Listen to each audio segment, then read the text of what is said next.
You're sitting alone in your room, headphones on, the same song playing for the 50th time. You don't know why.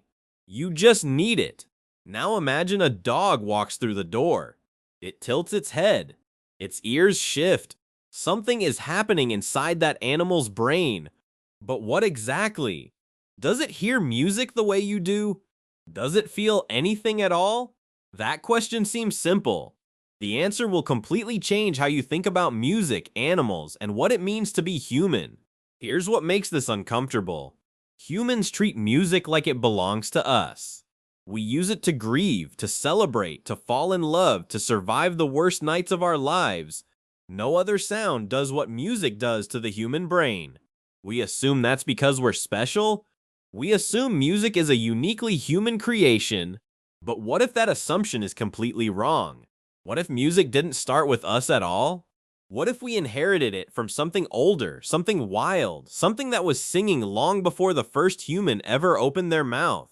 In 2009, at the Neurosciences Institute in California, a researcher named Anirudh Patel began studying a sulfur-crested cockatoo named Snowball.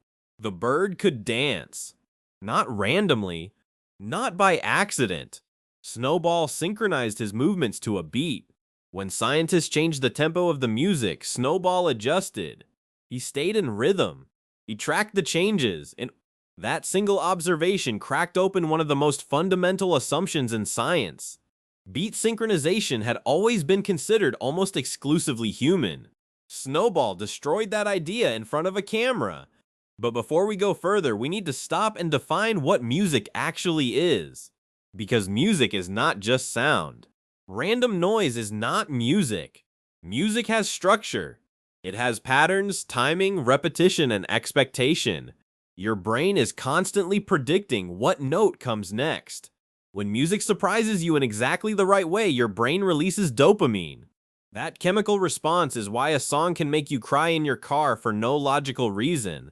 That response is real, measurable, and powerful. But here is the critical point.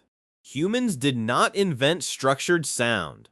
Animals were producing complex vocalizations millions of years before humans existed. Birds sing with repeated phrases and regional variation. Whales produce evolving songs that travel thousands of miles across oceans. Some species improvise. There is an entire scientific field built around this observation. It is called zoomusicology, a term popularized by French composer and researcher Francois Bernard Mache in 1983. And the implications are deeply unsettling for anyone who believes music belongs only to us. Birds are the most obvious example.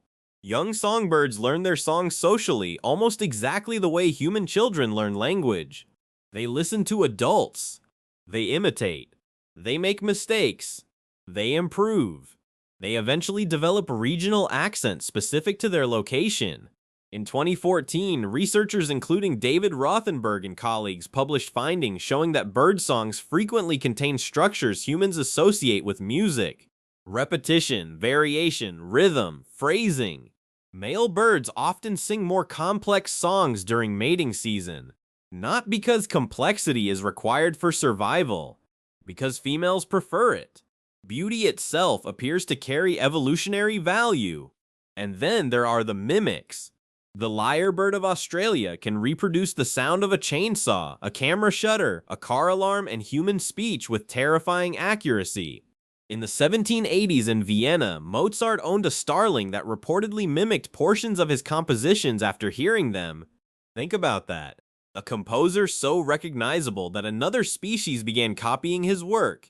Now here is where the story gets complicated, because most animals do not care about human music at all. Your favorite song might feel emotionally devastating to you and mean absolutely nothing to a cat sitting 3 feet away. Different species experience sound in fundamentally different ways. Dogs hear frequencies far beyond human range. Whales communicate across enormous distances using sounds we can barely detect. Elephants use low-frequency vibrations that pass through the ground.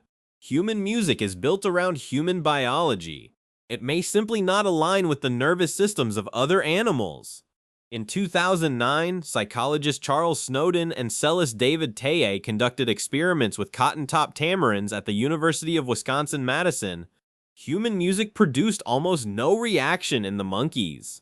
But when researchers composed species-specific music using the tempos and frequencies found in tamarin vocalizations, the animals responded immediately and dramatically. Calming tamarin music produced relaxed behavior. Threatening tamarin music produced visible agitation. The conclusion is striking. Animals may not dislike music. They may simply dislike our music. You have probably heard the claim that cows produce more milk when listening to music. That claim is actually supported by evidence.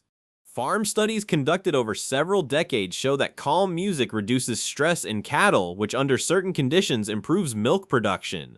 The mechanism is not mysterious. Stress hormones directly affect milk yield. Relaxed animals produce more.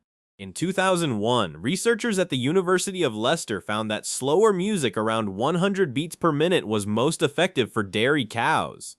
Loud or chaotic music had the opposite effect. Now, this does not necessarily mean cows experience music emotionally the way humans do.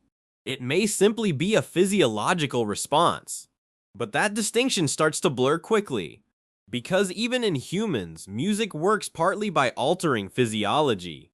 Heart rate changes. Hormones shift. Breathing slows. The line between emotion and biology is thinner than we want to admit. Back to Snowball. The published research from Patel and colleagues confirmed that his beat synchronization was not random. It was spontaneous and adaptive. Scientists now believe this ability may be directly connected to vocal learning. Species capable of complex vocal imitation, parrots, certain birds, humans, may also possess the neural architecture required for rhythm synchronization, which means dancing might not simply be about movement. It may emerge from brains that were built for communication. The ability to copy sound may accidentally produce the ability to feel rhythm. That is one of the strangest ideas in modern neuroscience. So now we need to ask a harder question. Are we asking the right thing at all? When we ask whether animals enjoy music, we assume music is a human invention being extended outward to other species. But what if that framing is completely backwards? What if humans simply refined and formalized instincts that already existed across the natural world?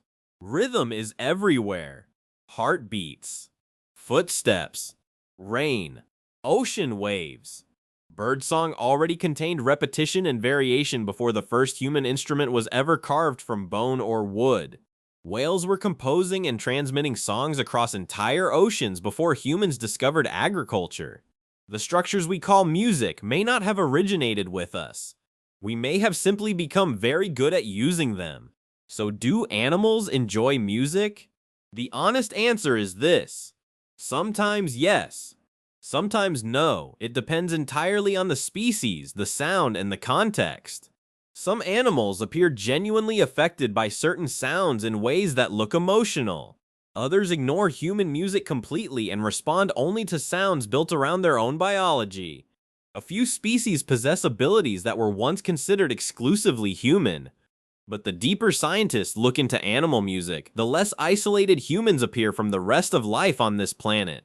Music did not begin with us. We just turned up the volume.